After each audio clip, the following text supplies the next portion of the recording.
جب یہ لوگ دیکھیں گے کہ حسین نے نماز ادا کرنے کے لیے جنگ روکی ہے تو یہ سمجھ جائیں گے کہ انہیں دھوکہ دیا گیا ہے۔ یہ سن کر عمر سعد نے شمر کو امام حسین پر حملہ کرنے کا حکم دیا۔ شمر نے نماز کی حالت میں ان پر تیر برسائے۔ زہیر ابن قین پھر سے میدان میں گئے اور انہیں شہید کر دیا گیا۔ ان کے شہید ہونے کے بعد اور ابن زیاد گئے۔ اس طرح ایک ایک کر کے صحابہ نے اپنی شہادتیں پیش کی۔ اب گھر والے قربان ہونے لگے۔ سب سے پہلے امام حسین کے بیٹے حضرت علی اکبر آئے۔ جب علی اکبر کو تیر لگا تو امام حسین نے ان کے سینے سے تیر نکالا۔ جب تیر کو نکالا تو روایتیں کہتی ہیں کہ جب تیر کو نکالا تو علی اکبر کا دل بھی باہر آ گیا۔ ایک ایک کر کے اہل بیت کے گھر والوں کو شہید کرنے لگے۔ مولا عباس کو امام حسین نے جنگ لڑنے کی اجازت نہیں دی۔ حضرت عباس سے امام حسین کی ننھی سی جان سکینہ نے کہا، چچا مجھے پانی لا دو، بہت پیاس لگی ہے بچی کے لیے۔ پانی لینے کے لیے جب مولا عباس دریائے فرات پر گئے تو ظالموں نے ان پر اتنے تیر برسائے کہ مولا عباس شہید ہو گئے۔ پھر قاسم بن حسن میدان میں گئے، انہیں بھی شہید کر دیا گیا۔ ایک ایک کر کے سبھی شہید ہو گئے۔ امام حسین نے 6 مہینے کے اصغر کو اپنے ہاتھوں میں اٹھایا۔ امام حسین کربلا کے میدان میں گئے اور ان ظالموں سے کہنے لگے کہ اس ننھے معصوم کو پانی پلا دو۔ اگر تم لوگوں کو ایسا لگتا ہے کہ اس کے بہانے سے میں پانی پی لوں گا، تو انہوں نے ننھے اصغر کو کربلا کے تپتے میدان میں رکھ دیا اور کہنے لگے اب تو اس معصوم کو پانی پلا دوں۔ ان بہرحموں نے اس معصوم ننھے اصغر کو بھی شہید کر دیا۔ امام حسین نے اپنے سبھی صحاباؤں اور خاندان والوں کو اپنے ہاتھوں سے گھوڑے پر بٹھا کر رخصت کیا تھا۔ اب امام حسین جا رہے ہیں، انہیں کون رخصت کرے؟ حسین کو جنزنا پر کون سوار کرے گا؟ شاعر مرزا دبیر نے یہ فرمایا، حسین جب کہ چلے بعد دوپہر رن کو، کوئی نہ تھا جو سنبھالے رقاب توسن کو۔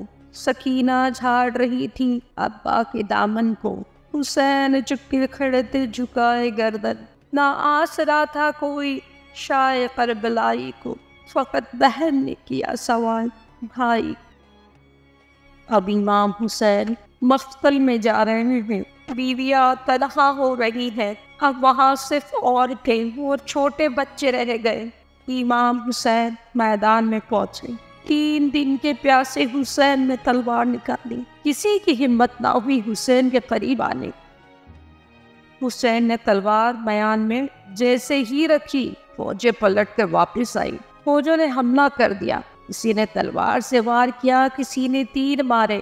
امام حسین زخمی ہو گئے۔ عصر کی نماز کا وقت آیا، حسین گھوڑے سے گر گئے، سجدے میں سر جھکایا۔ فوج کو لگا امام حسین شہید ہو گئے، لیکن کسی میں اتنی ہمت نہیں تھی کہ پاس جا کر دیکھتے کہ حسین زندہ ہے یا نہیں۔ شمر نے کہا ایک ترکیب ہے پتہ کرنے کی کہ حسین زندہ ہے یا نہیں، گھوڑوں کو خیموں کی طرف دوڑاؤ، وہاں بیویاں اکیلی ہیں۔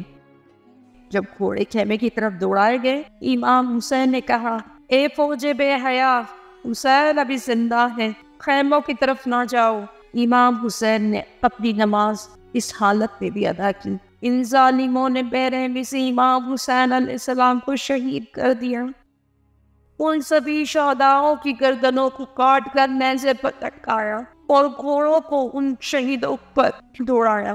ان ظالموں کے دلوں میں نہ رحم باقی تھا نہ ایمان۔ کربلا کی یہ خوفناک حقیقت جسے پڑھتے پڑھتے میرے آنسو جاری ہو گئے۔ اس درد بھری داستان کو آسانی سے پڑھ کر بیان کرنا میرے لیے بہت مشکل ہو رہا تھا۔ کیا اس طرح سے ہمارے نبی کی نواسے کو شہید کر دینا صحیح تھا؟ کیا ہمارے آخری نبی جس کا ذکر ہر آنے والے وقت کے پیغمبروں نے کیا، اللہ کے چہیتے نبی، اور خاص کر ہم ان کے امتی ہیں، ہم دعویٰ کرتے ہیں سنتوں پر چلنے کا، دعویٰ کرتے ہیں نبی کی محبت کا، ان کے خاندان سے وفا نہیں کی، ان کی عزت نہیں کی، اہل بیت کو رسوا کیا گیا۔ اب بھی وقت ہے ہم مسلمانوں کے لیے، یزیدی نہ بنو، توبہ کر لو اور اہل بیت سے محبت اور ان کی عزت کر لو۔ کیا کربلا کی داستان یا کربلا کی حقیقت یہی تک تھی؟ بی بی زینب اور معصوموں کا اور ان بیویوں کا جن کے شوہر کربلا کے میدان میں شہید ہوئے تھے، ان کا کیا ہوا ہوگا؟ کیا ان سب کی شہادت کے بعد سب حالات ٹھیک ہو گئے ہوں گے؟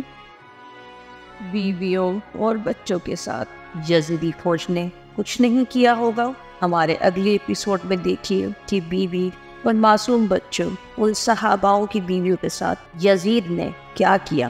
تب تک کے لیے اللہ حافظ۔